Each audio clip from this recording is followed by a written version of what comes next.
this episode of the Cinema Goodness Podcast. If you say that to Megan Good, she gonna understand exactly what you're talking about. But you telling it to this girl like that doesn't look like you, don't have the same struggles, don't have the same situations, she's not gonna understand, bro. Even if you're pleading with her, breaking it down, even if you show her pictures and read a book to her about this, like she's not gonna know what you're talking about, bro.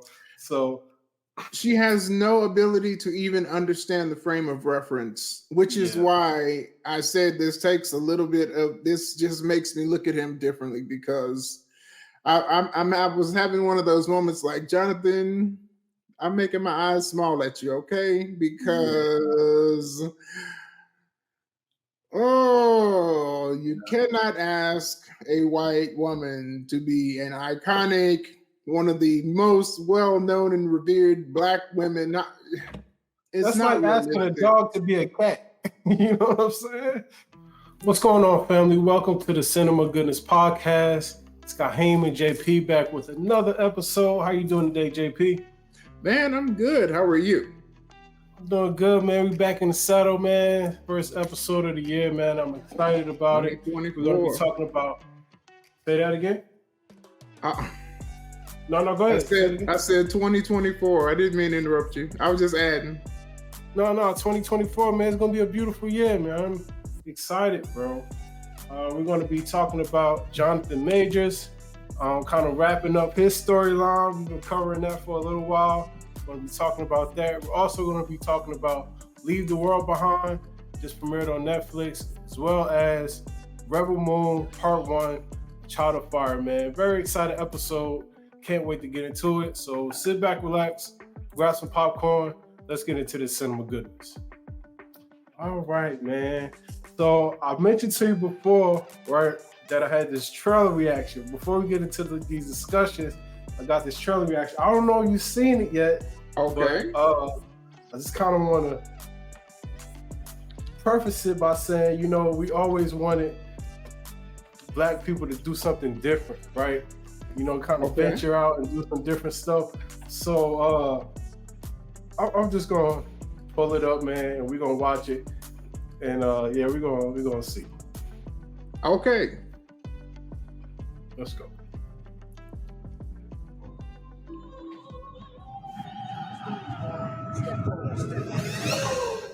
I know you can feel their discomfort, Aaron.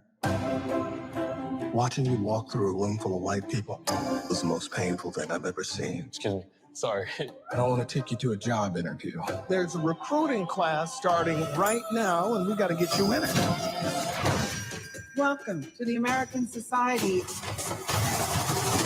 of Magical Negroes. I don't really understand. It's easier said. What's the most dangerous animal on the planet? Shark. White people, when they feel uncomfortable.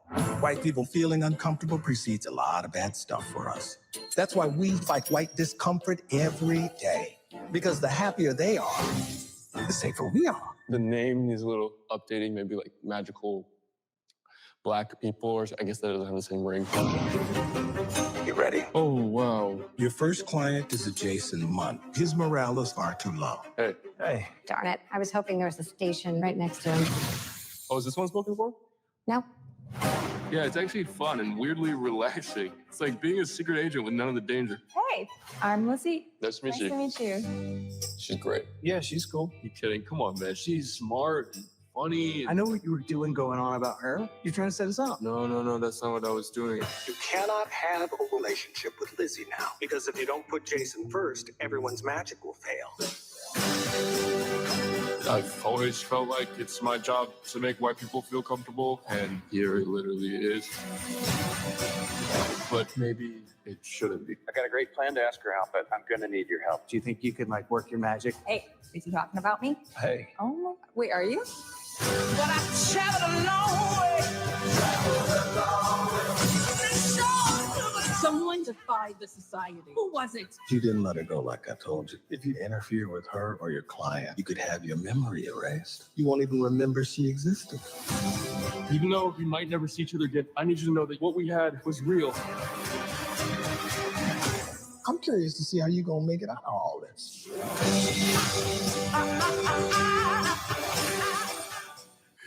Okay. What do you think about that? You know what? And this is really a surprise. So I didn't know we were going to talk about this. This one, I am on the fence. Okay. Okay. I think that it could have. Well, now let me say this. When I first heard about this, I thought it was something else.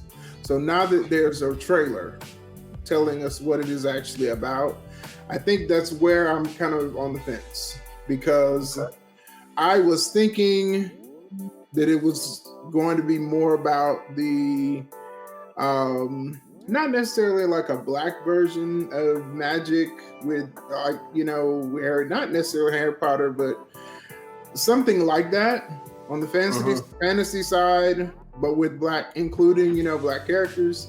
And I thought maybe that was the direction it was going, but it's kind of going in a different direction. So it's kind of, I don't know. I'm on the fence, because I think that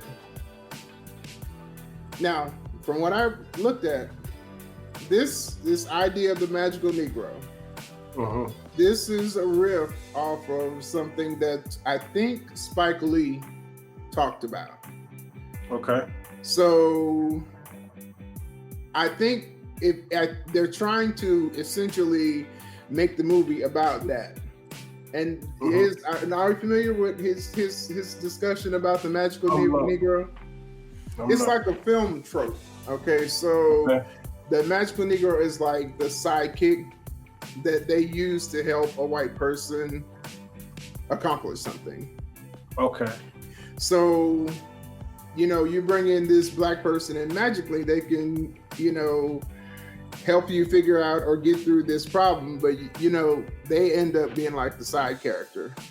Right. And then the person that they're helping is the main character.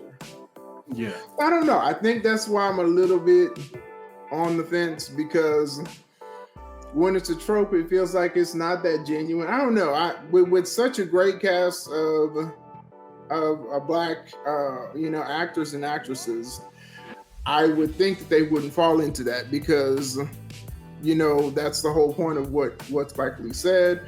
But I'm gonna see it. I'm gonna see it because I think that it could shock me and surprise me and be really great.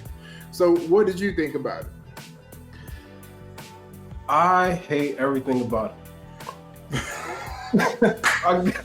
I gotta be honest.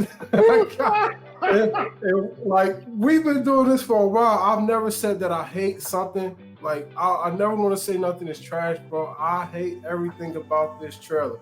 Now, going off the trailer, bro, I hate everything about it.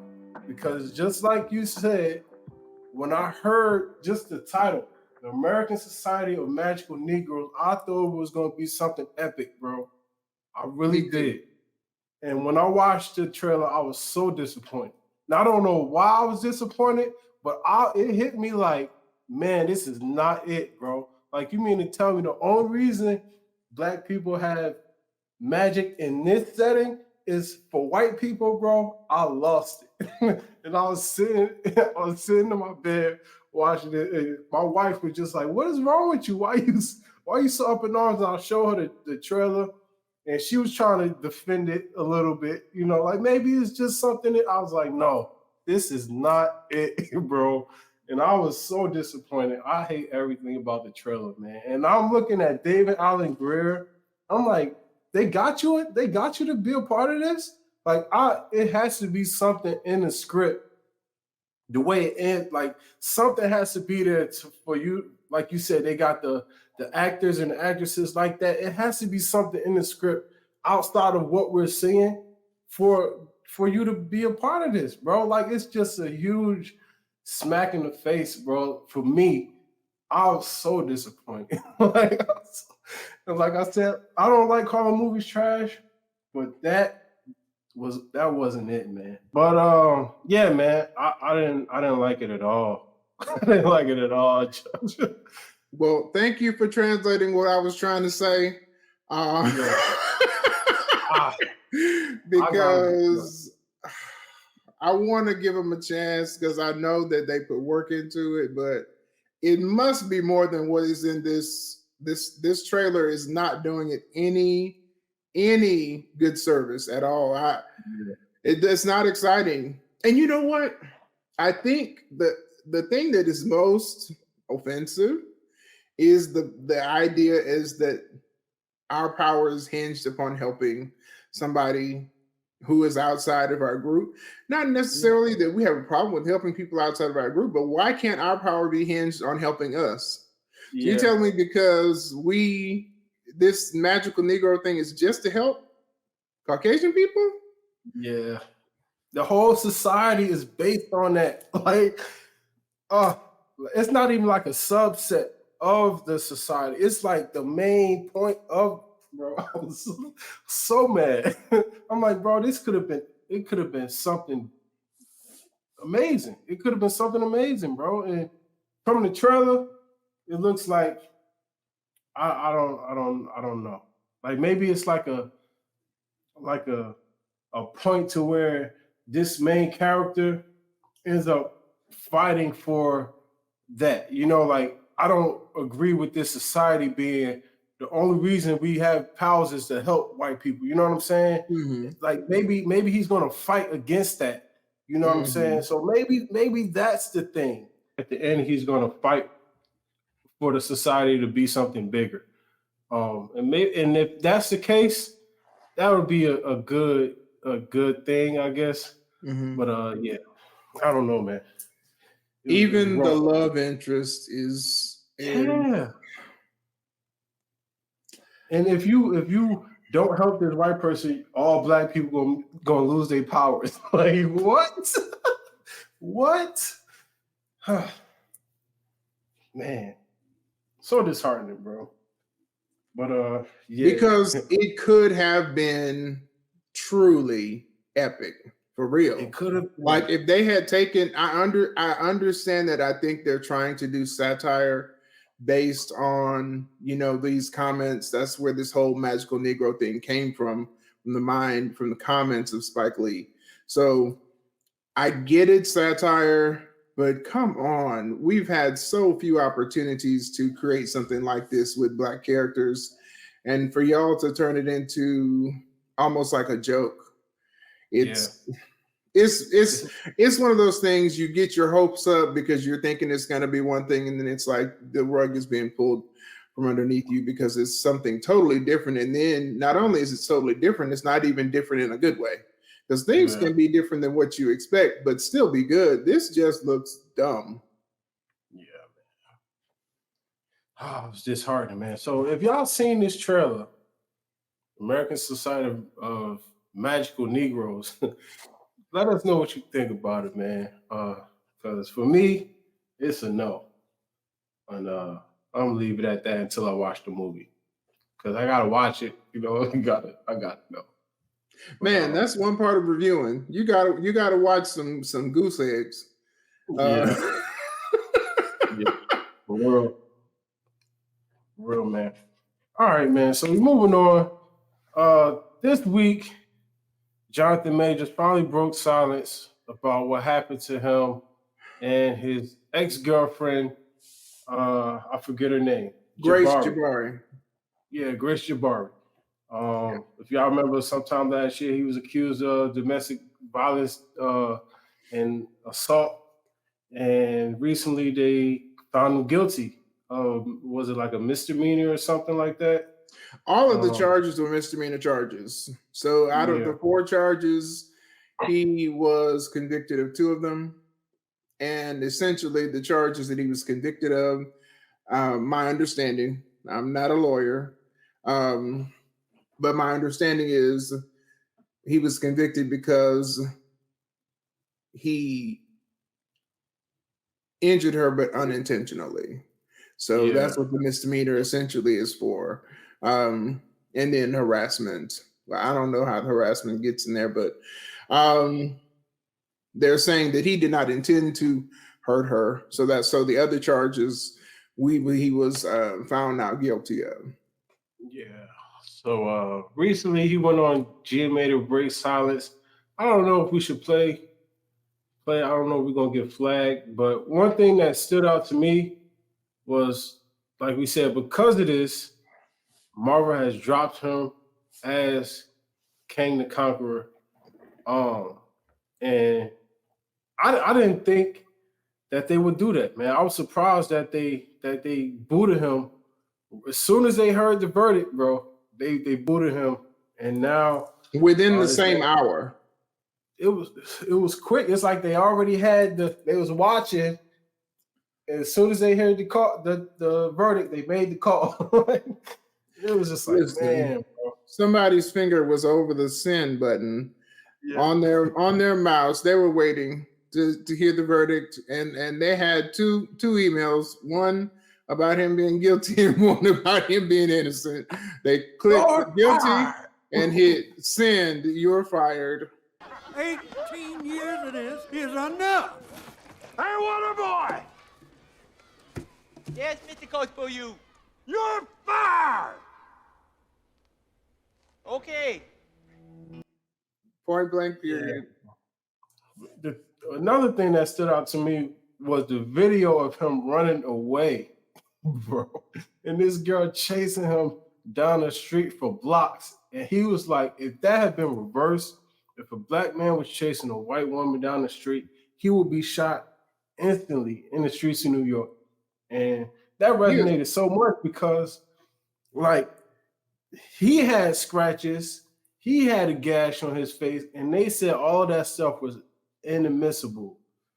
And I was just like, what? Like, how you gonna count her scars, but you won't count his? Like, that seems like a fair thing.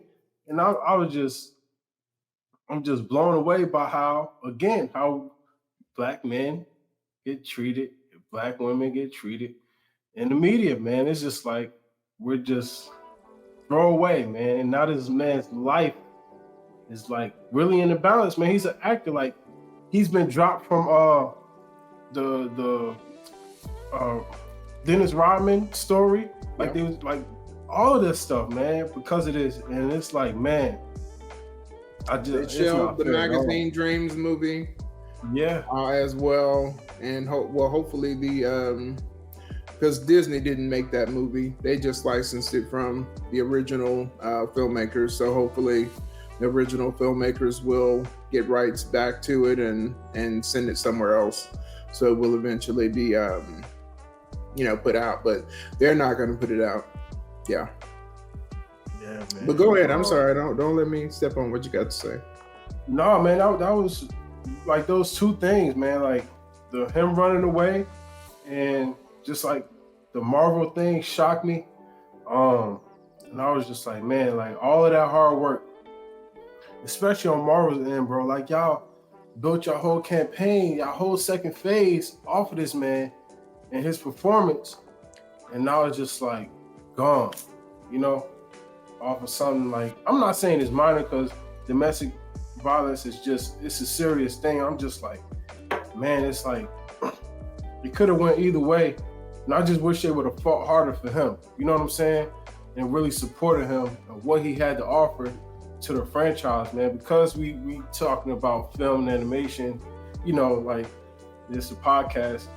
I just feel like in that set, they should have, like Ezra Miller, man. Like, if like he's been in the news for all different types of stuff, man, in the media for all different types of stuff.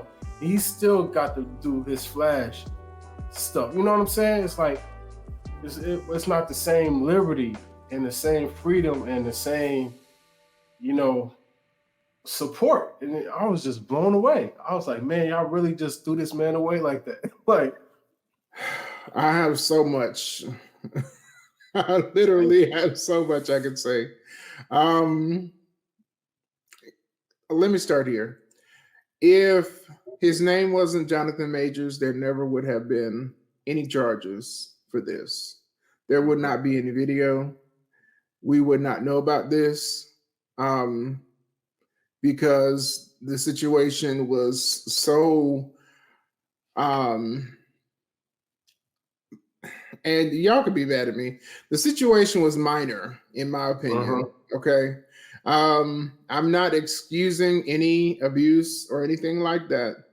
All I'm saying is this: I feel like that the prosecution happened because they could make an example out of a wealthy black man, and they could use that to essentially, say that they're fighting for women's rights or what have you. I don't believe that, honestly, because I've never seen anyone so doggedly pursue misdemeanor charges like this man killed or sexually assaulted somebody.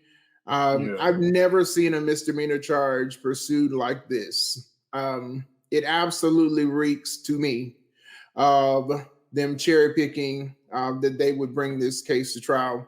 And I say that simply because if you look at everything that's happened, I can't speak to what may have happened between these two people before in previous instances, but based on everything we saw in this instance, to take one person's injuries and disregard the other person's injuries and publicly say without any investigation that we're not going to press any charges against this person. Well, if that person has injuries and the other person has injuries, it, to me, is just another example of our injustice system railroading people. And typically, our justice system works well for people who have the right complexion or the right bank account balance or who they know. But being Black in this country, it doesn't matter how much you have, because the smallest thing will be used to tear you down. He had been built up so high, and they took their opportunity to tear him completely down. I feel like Marvel, and we talked about this, I think, in our last episode. I'm not certain that regardless of the verdict, that they weren't going to fire him regardless. I believe that they made that decision when they had that it was reported where they had this retreat or whatever, where they were trying to figure out. I believe they made the decision as far back as then that all they're waiting on is the trial to be over with. And they're just going to let him go sever their relationship with him and move another way. They say that the end of season 2 of Loki was in the can and recorded before all of these decisions, and that's absolutely possible. But if y'all remember, if you watched our last recording, we actually talked about this, that they left the door open for erasing Kang. And they left it open at the end of Loki 2, where they could quietly close off his story regardless of what happened with the court case. And that essentially is what they have done. So they're going to say that them going back and not leaving the book and all that, essentially they're going to say we erased Kang. I don't know that they're going to replace him, but I feel like he should have had another opportunity, especially because the main thing he was convicted for was an unintentional injury. He did not intend to injure her in this situation. I think those text messages that came out, his lawyer actually, if y'all have been following this case, his lawyer actually made a mistake and opened the door, because the text messages that came out in the trial originally had been deemed inadmissible. But something she did in her questioning of Grace Jabari opened the door for them to bring those text messages in. And I think those were very damning. But I'll say this. I always try my best not to put celebrities on a pedestal, because I know that celebrities are people just like me and you. They make mistakes. They can get into trouble. They can have poor judgment. But I can definitely see where the sheen of Jonathan Majors wore off, the more I got to know about him personally. Not to say that I turned against him. I absolutely feel like the prosecution was political in nature. Essentially, when I say political, I don't mean Democrat, Republican. I mean, they're trying to score points in the public sphere by doing what they're doing, whether they actually care about helping women or not. But most definitely, some of the stuff that came out was just like, Jonathan, man. Yeah, they was talking about his past, and like I guess he had, like, when he was in his early 20s or whatever, he had some issues and things like that. He asked a white woman to be Coretta Scott King and Michelle Obama. Yeah, they asked him about that, you know, and that was his explanation was, and I'm paraphrasing, right? Okay. His explanation was that was the best analogy he could give as far as what he was aspiring to be. He was aspiring to be a great man in the sense of what he was doing for his family, for the culture, as a black man, and he needed somebody that complimented that. And that was his way of, like, giving the explanation for that. And watching it, I could understand what he was saying, but when you're dealing with a person of the opposite color, like, it's kind of hard for you to even explain to them what that means. Like, they not going to understand. Did she know who Coretta was? Right. She, like, even if she did, she can't identify with that at all, because she's so far removed from that. Like, you explaining that to her is like going over her head.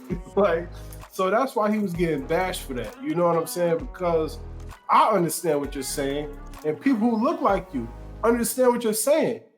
Like, if you say that to Megan Good, she gonna understand exactly what you're talking about.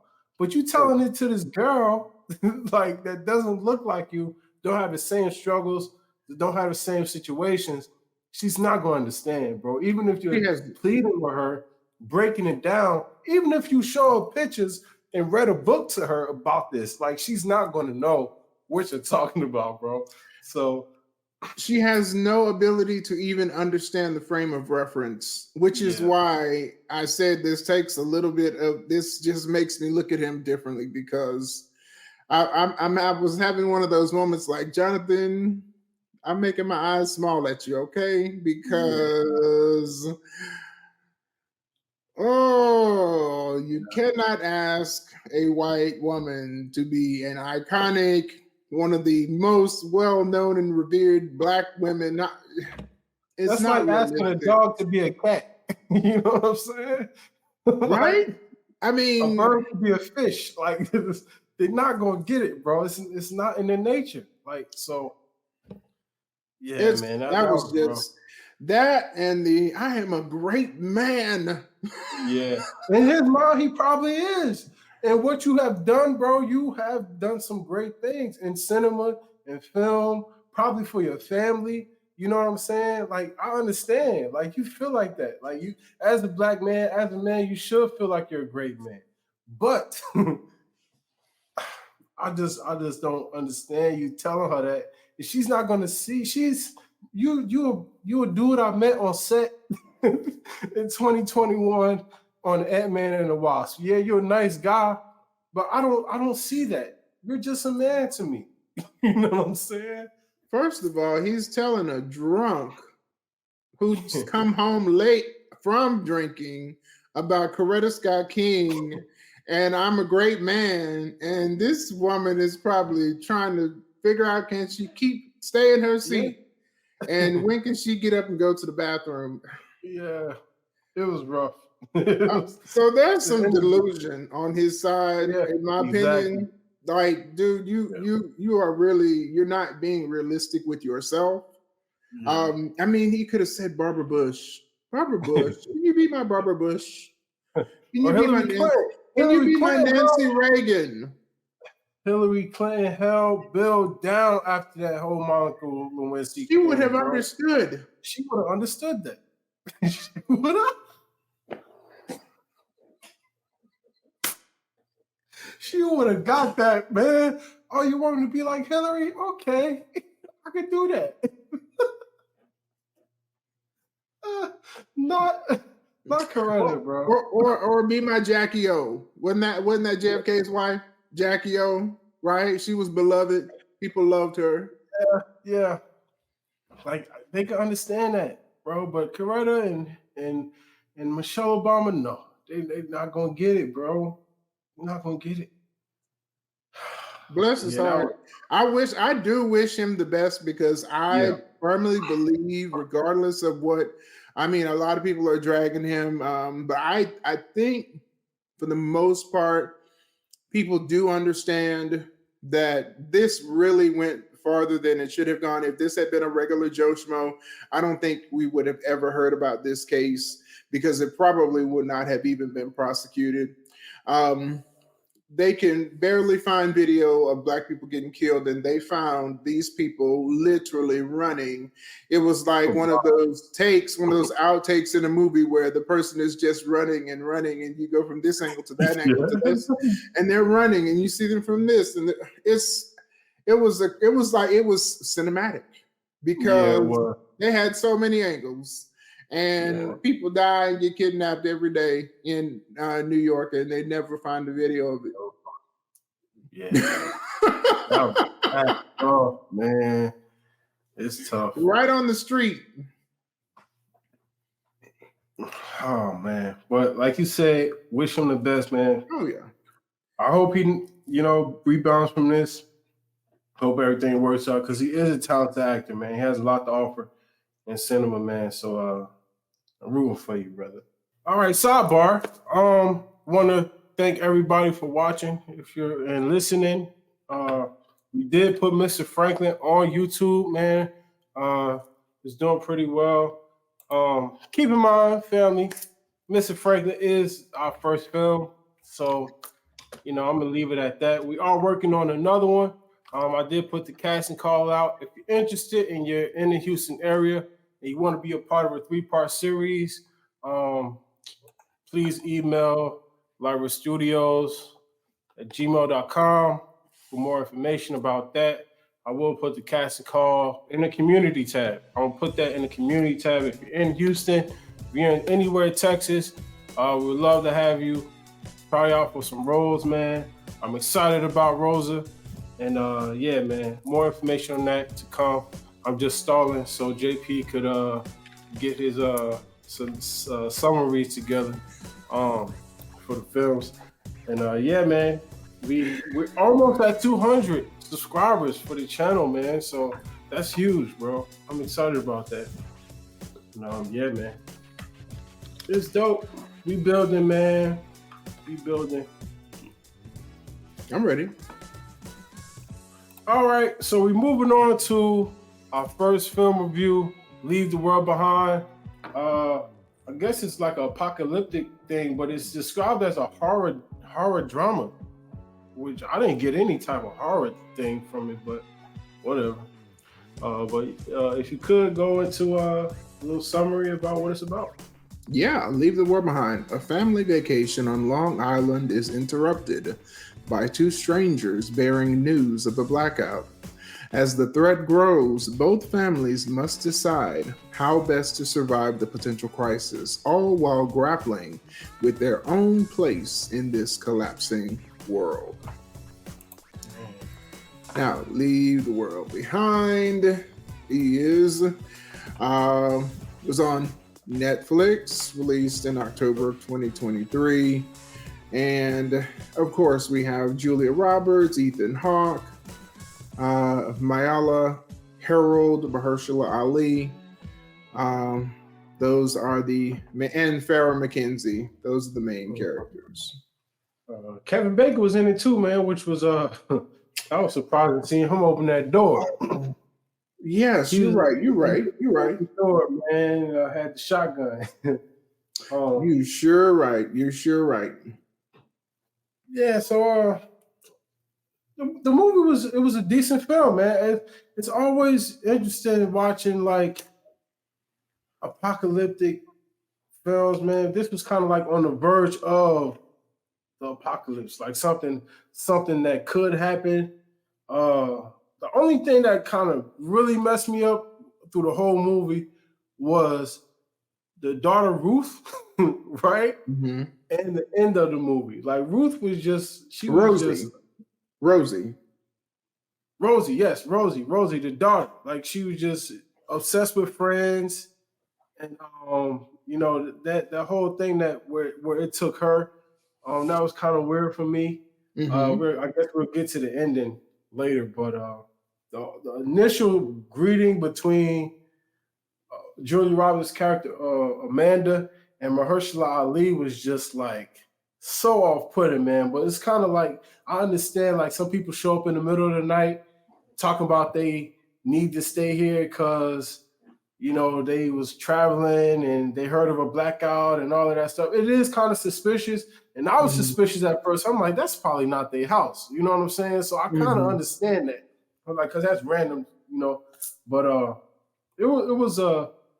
it gave me an icky feeling, man. And I don't know, because of the way Julia Roberts' character was through the whole thing, kind of like she had like this personal bias. And I guess they set it up at the beginning because she's talking about how she doesn't like humans, she doesn't like being around people and all of that stuff. So when they finally get to that place, I'm like, okay, they set her character enough up for this.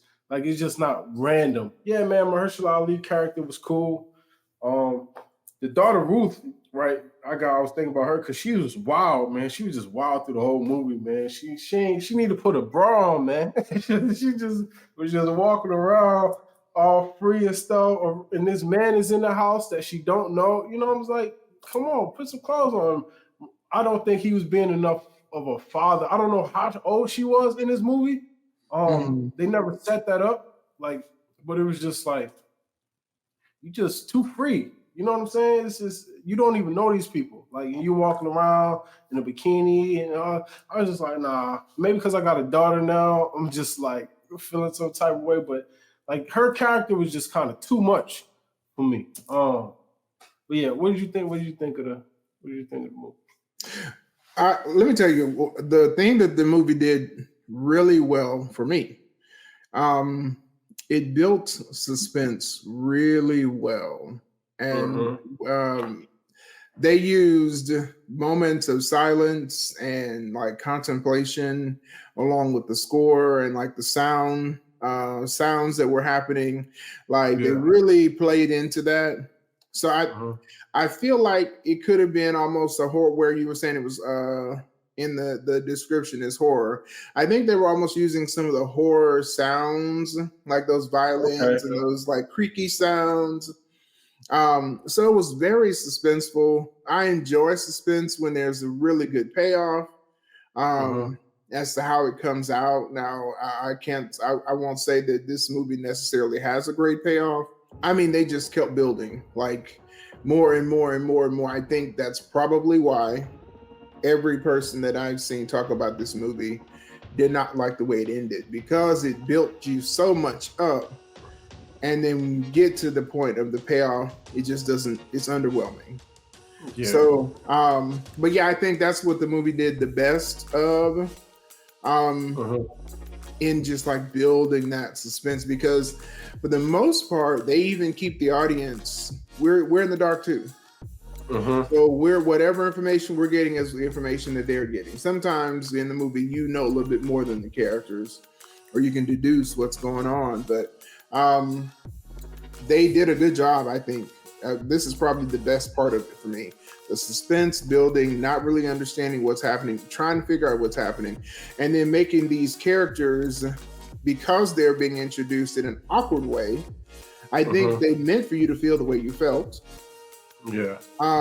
That was intentional, because I felt it. That feeling of, she's really condescending them, like, this can't be your house because you're a black person. But I mean, I think all of that is there. But then even beyond that, keeping them mysterious, because I still don't think, I know we find out more about Mahershala Ali's character later on, but I still think they shrouded him in so much mystery that it's not clear perfectly, who he is, because he seems to know more than he should know. He kind of describes it later on, but it makes you think that maybe he is someone different than who he says he is. Right. So I think those are good things that they did, but I think they definitely wanted us to feel the tension of the characters. They wanted them to be upset, and then the father, the husband, Ethan, he's the one who's playing in between the two. Right. And he's trying to broker peace and understanding, and there's a little bit of white guilt in there because he doesn't want to come off as racist and think that they can't own that house. So then he's dealing with his wife, who's absolutely upset.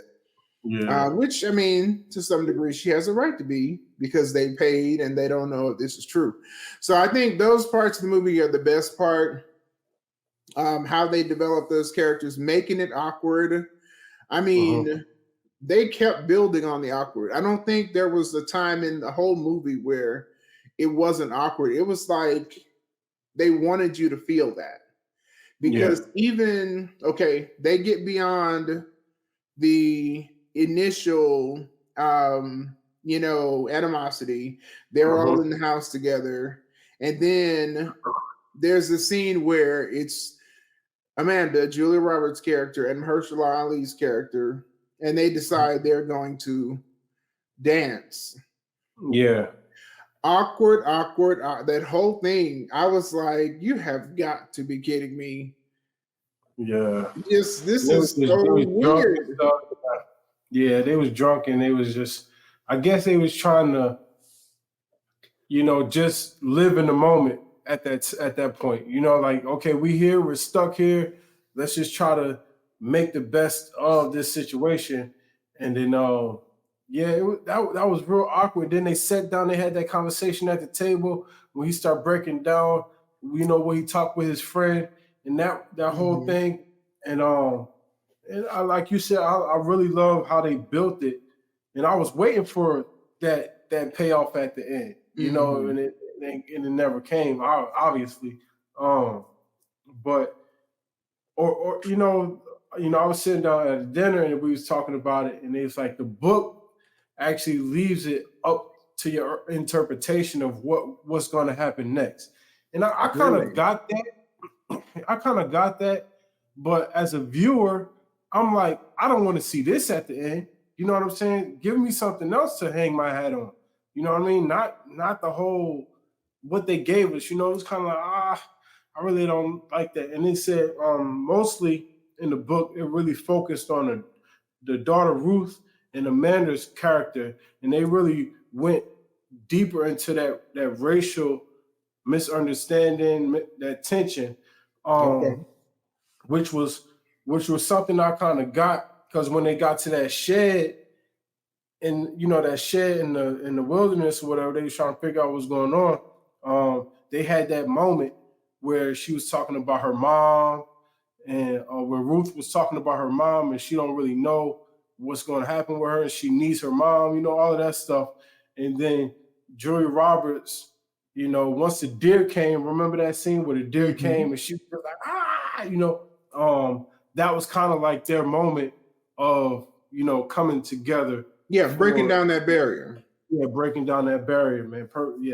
So, man, it's like little stuff. It was a decent film to watch. Just like little stuff, kind of, it's not going to be perfect.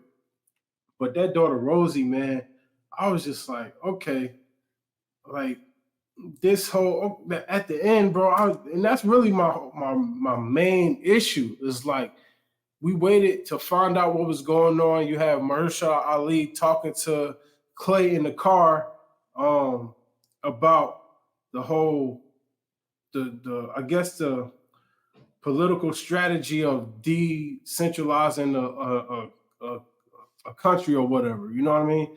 And they flip back, and the daughter's in his house, and she's just like by herself and all of this stuff. And they find the bunker, she finds the bunker and she goes down to the bunker. She turns on Friends, and you cut off right there. Like, I'm just like, bro, I need something else, man. That would like, I know, like, from experience, writing the ending to anything is the hardest part, because you really never know how you're gonna satisfy the audience. Like, it's just tough, like, but you got to make it like, if I was a viewer, would I really be okay with this? You know what I'm saying? And people sit here and watch the 2 hours and 20-minute movie, and we get to this point and we shut it off here. I'm like y'all not satisfying the audience, man. And it showed through the whole thing, like, because that's the main part. Everybody's talking about the ending, and I just I don't agree with that part. And we still never found out what actually happened. Right. It was just a theory that Mahershala Ali had about how to, I guess, topple a government or something like that. It was really a theory. And then I guess we're supposed to be like, okay, we're just supposed to accept that or infer that that's what's going on. You take away their communication, then you make the people fight against each other, and then it causes a war, basically, within the community or within the society that they're having. And and that was okay, but I don't, like, one of the things is, I don't want to tell you, I want to show you these things, right? As a writer, you don't tell, you show, like, that's the main thing. And I don't think they showed enough for me to be okay with how it ended. And like you said, they built up this suspense and all of that. I love the what scene was that? The Tesla scene.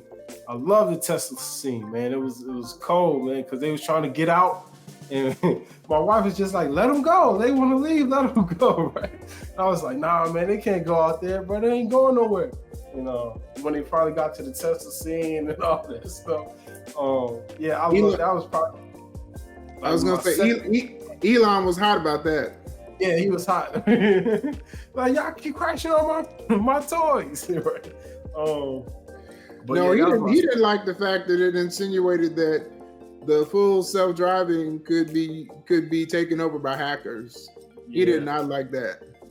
Yeah, I wondered, and now people gonna be wondering if they could do that. You know what I'm saying? But yeah, that was my second favorite scene. My first favorite scene was the airplane scene, where he went out there and the airplane crashed and all that water went up to the house and it exploded. Yeah, that was my first favorite scene, man. The movie would have been better if they leaned more into those scenes. They were bright spots in the movie. Right. That scene and the Tesla scene. And then when they see the city being bombed, like, it was just like one shot, and that's it. You didn't see any more. But let me say something about Rosie and this obsession with Friends. So I think that they were trying to send a message. Okay, because the whole world is gone crazy. You are separated, and all this crazy stuff is happening. And the only thing that this young lady cares about is whether Ross and Rachel got back together at the end of Friends. I think that, now I know this is written from a book. I don't know if this actual part is in that book, but I think they're trying to send a message about how we can be obsessed with something that is fake when you have the real world, like, literally happening all around you. And in this case, this actually falling apart, yet this obsession with something that isn't even real, is she's ready to leave all of this reality behind to delve into the world of something that isn't even real. So I think it's more like, I don't know if you would call it like a moral, but it's definitely asking the audience to think, I think. And the brother was just like, why do you, and you know, he asked, he like, why do you care about this so much? And she was like, it makes me happy. You know what I'm saying? I'm not happy anywhere else. I'm happy watching this friend. And especially now because all of this stuff is going on, I really need something to make me happy. And she went out and she looked for that. Yeah, I get all of that. You making a good point. No, you're making a good point. Just listening to you talk about it, it makes sense. I just wish something else would have happened after that because, you know, the mom is out in the wilderness. Mahershala Ali, George and Clay didn't make it back yet. You know, the son teeth falling out, all of this stuff is going on, you know, and you ended here. Like that was my struggle. Like I'm sure it was a great part, but that shouldn't have been the end of it, you know? Yeah. For me, you know, and I was just like, because there was no resolution. Yeah, there wasn't no resolution, man. Even if the resolution is you are all screwed and you just gonna die, at least let me see that. I got you. Yeah, I'm with you. Yeah. That's all. That's all. I want the world gonna go to hell, man. I want to see more of it, you know, and I want to come up with that conclusion. But you know, hopefully. Now, let me ask you this. Let me ask you something. You know, y'all know if y'all been listening to this podcast, I'm good for a question. Got a question. So we need to come up with a tile, man, like some type of graphic for that, like a question tile graphic. Why? It has to be okay. Let me just ask the question: why do characters not communicate with one another? I'm at the point where I feel like it is a weak point of the plot that the only way that this would still be happening is that y'all won't talk to each other. And I keep seeing stuff like this where if you had talked to you, there would be no movie. Yeah.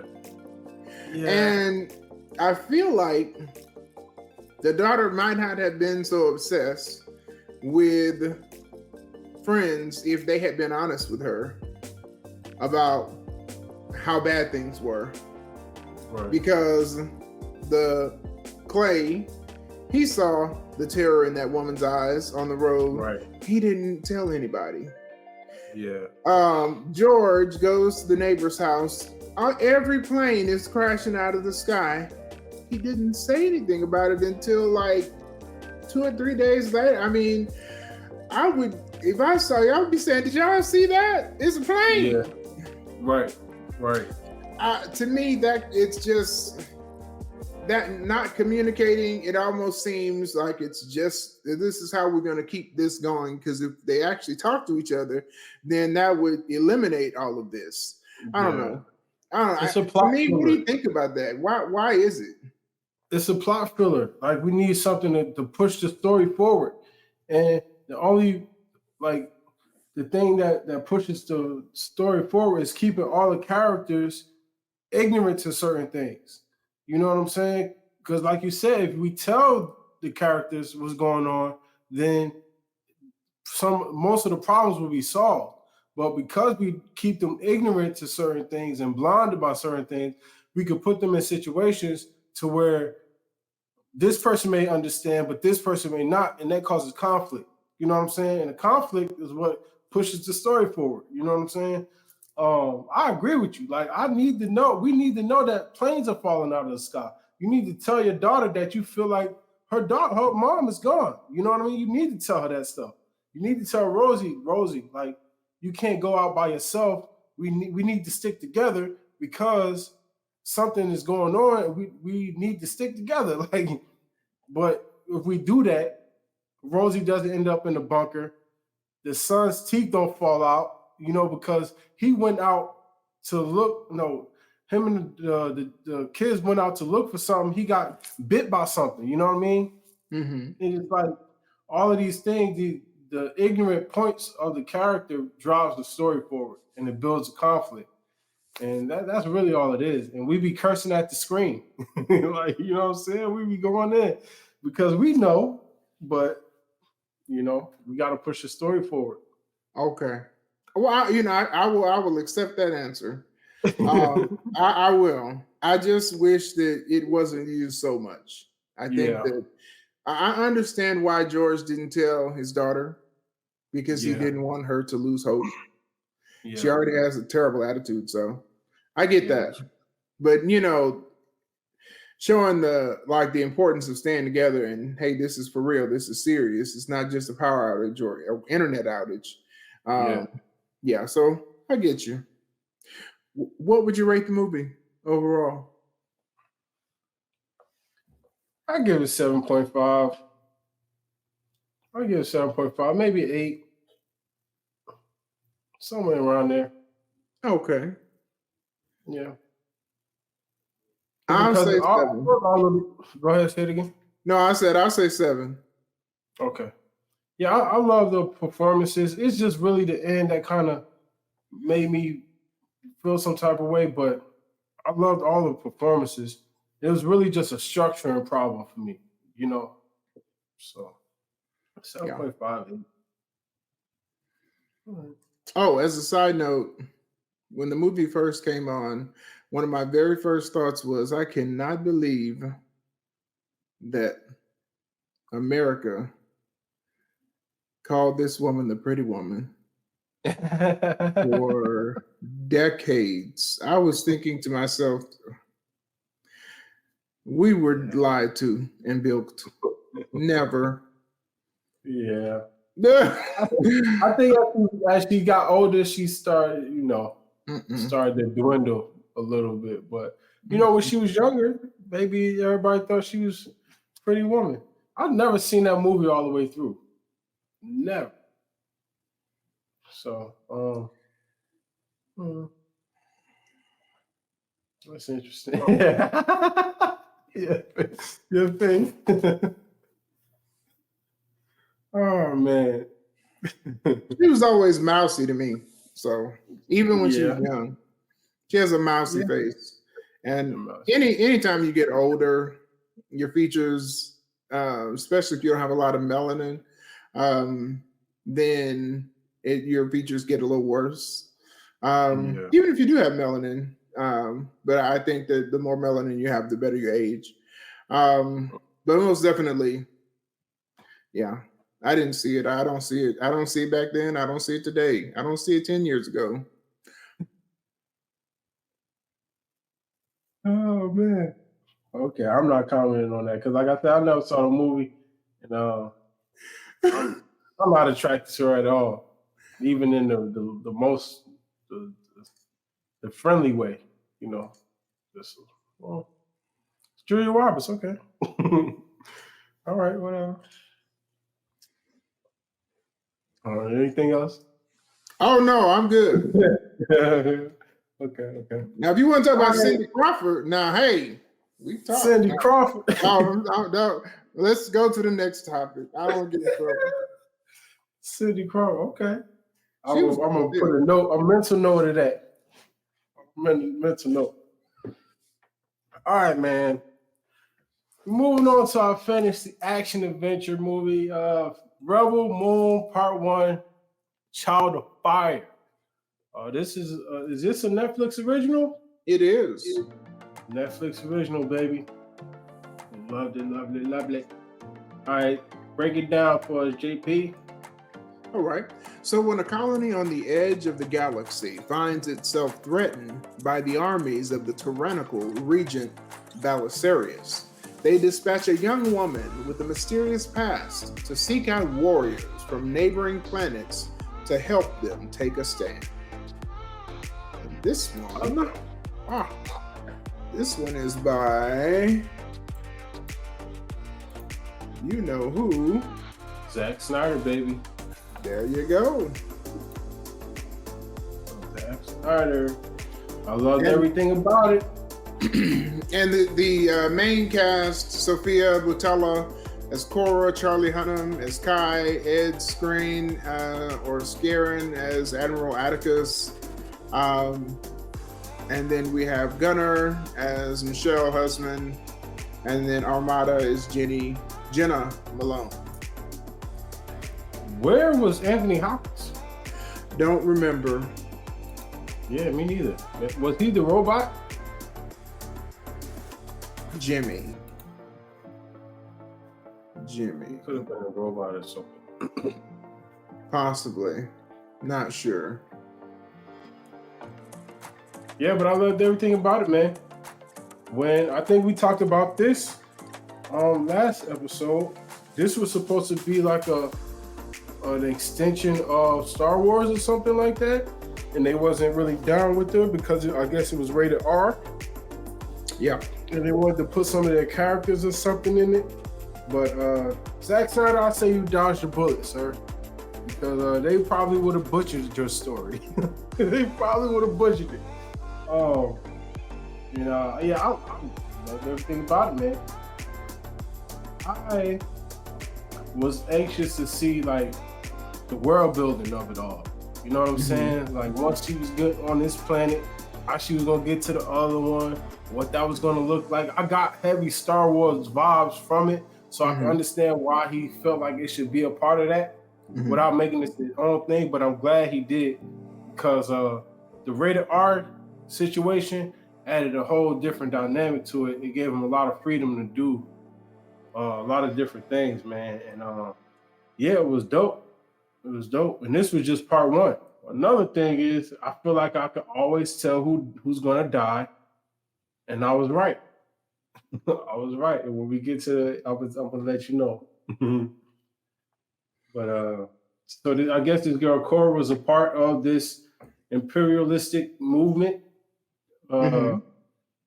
She was taken from her family from a young age and brought up into this like his space army or whatever, going in different places, making them bow down to Belisarius. And then, I guess she kind of started rebelling, hence Rebel Moon. And she, started building this life on his own, this little planet. And then the army came to that planet and tried to take over, which was so cold, man. And like they was trying to remember when they came, before they came, they was trying to tell the people, all right, don't say nothing, right? Let me handle it. The guy that was the king, I guess, which was played by, what's his face? Corey Stoll, Corey Stoll, which we know as MODOK from Ant-Man and the Wasp, but he was kind of like, don't talk, don't tell nobody, right? What's going on? Don't tell people how much food we got, about our resources. And then what do you know? Somebody's going to start running their mouth and start telling them, well, we got reserves here and such, and they ended up wiping the king out. Now you got to pay.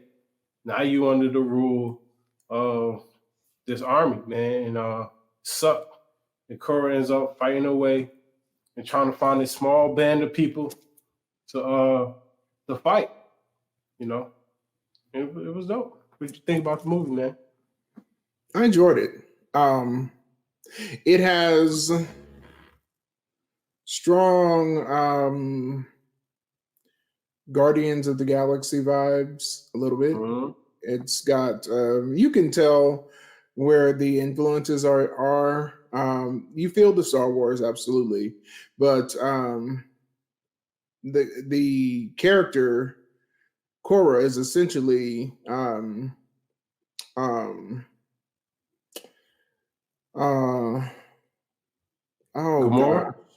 Gamora. And Belisarius is Thanos.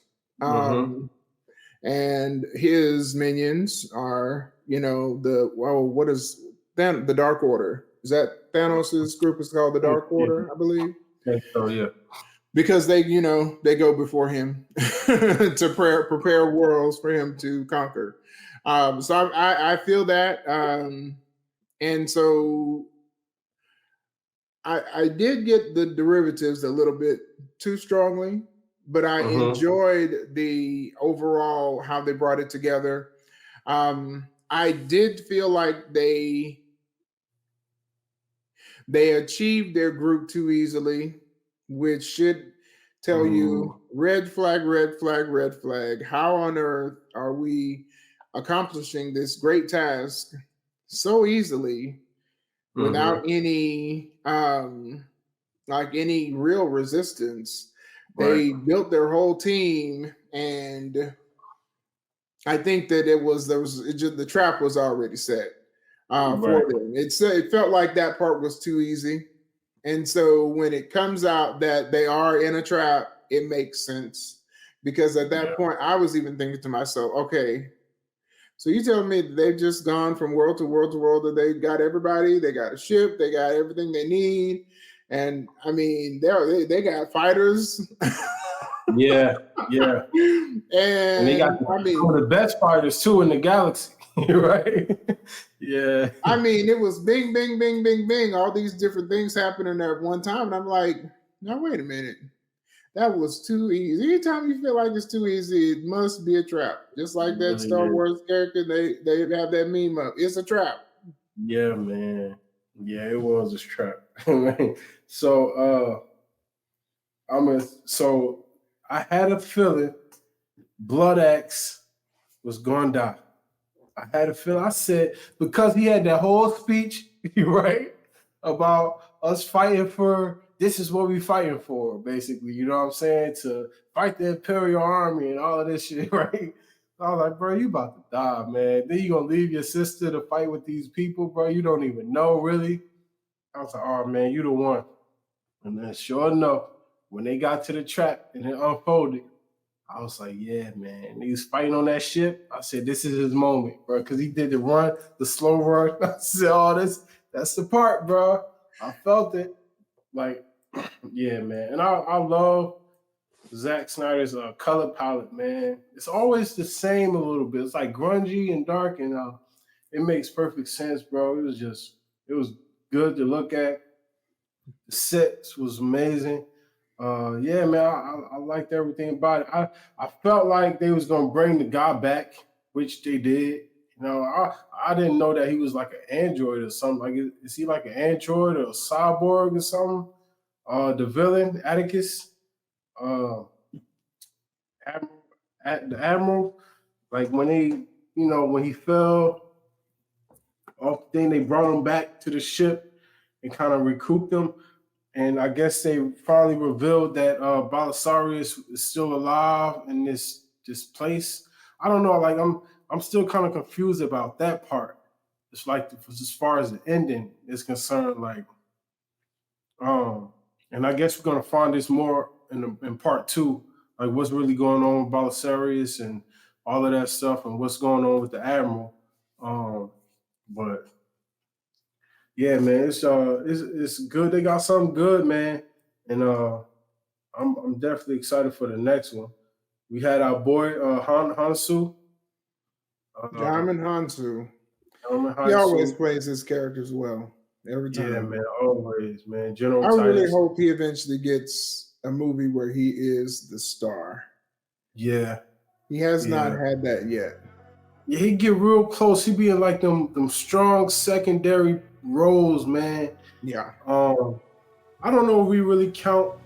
I don't really count Amistad. I don't really count that. Well, that was like a historical epic, right? Yeah. Like it's one of his good roles, his great roles. But I want him to do something in this era. Not era, but you know what I'm saying? Like how cinema is now. Like I kind of want him outside of like that slave thing. You know? Yeah. I want him to do something dope. You literally took the words out of my mouth. I was just about to say something that's not slavery. Yeah, man. Like he has it in him. I think he needs the right story, and he's gonna kill it.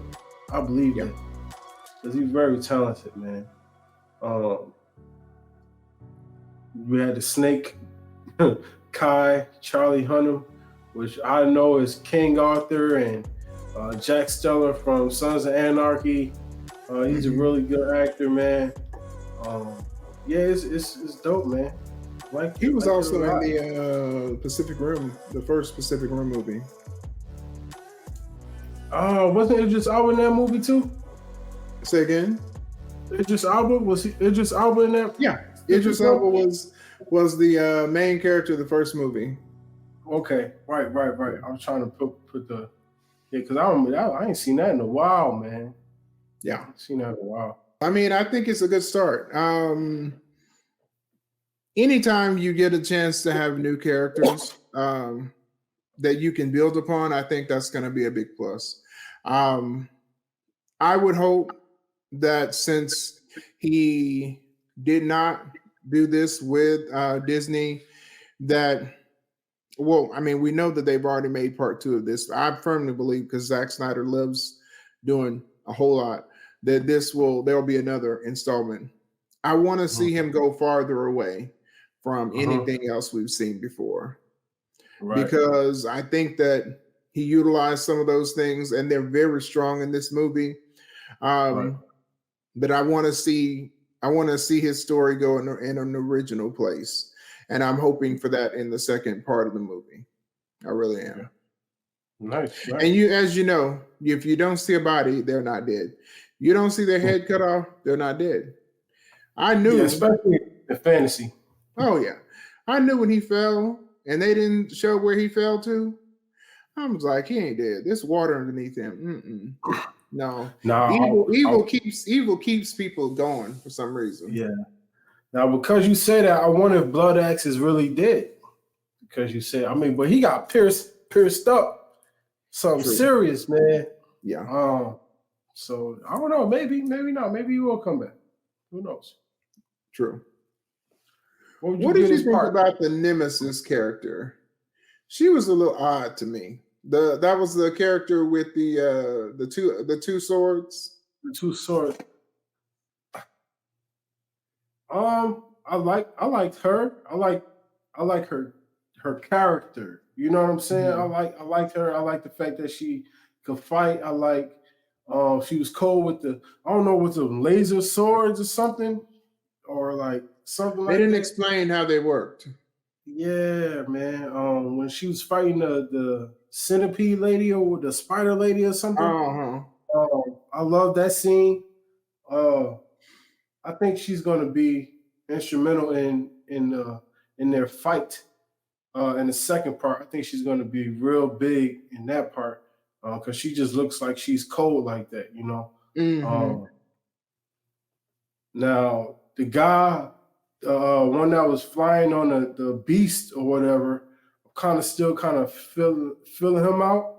I got a Conan vibe from him, like you know what I mean, like I don't know, like I'm just gonna say like a Conan vibe.